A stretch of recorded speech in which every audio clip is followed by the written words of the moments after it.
And a life in politics seemed predestined for John F. Kennedy Jr. Of course, he was also one of America's most famous bachelors before Carolyn Bessette stole his heart. Yesterday, we told you about a big new documentary coming to Spike TV, and last night we were exclusively with the filmmakers as they shared new scenes with us and their memories of the couple who once defined the new Camelot.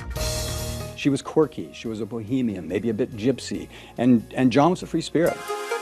When she married John in 1996, Carolyn Bessette became an instant celebrity and fashion icon.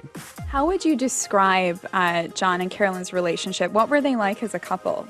They were very playful, they were romantic, they were buddies, they were friends. They gossiped together and they had funny inside jokes. I'm trying to pinch your butt. Right here.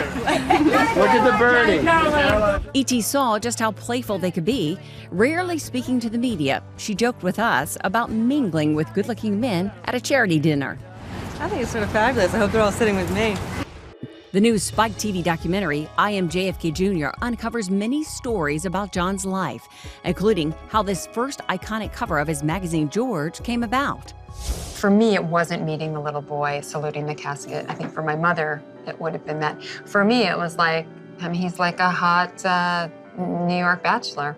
Turns out, it wasn't really John's idea. John, of course, came up with, well, it should be somebody beautiful, and it should be, and Carolyn said, it should be Cindy Crawford. She is Americana.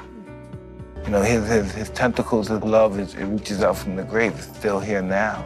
In the film, you're going to learn of this incredible moment where John really kind of steps out into the media and visits Mike in prison, and then comes forward to the media to say, hey, let's give this guy a break, which is a really interesting story around John, that this is something he did on a regular basis.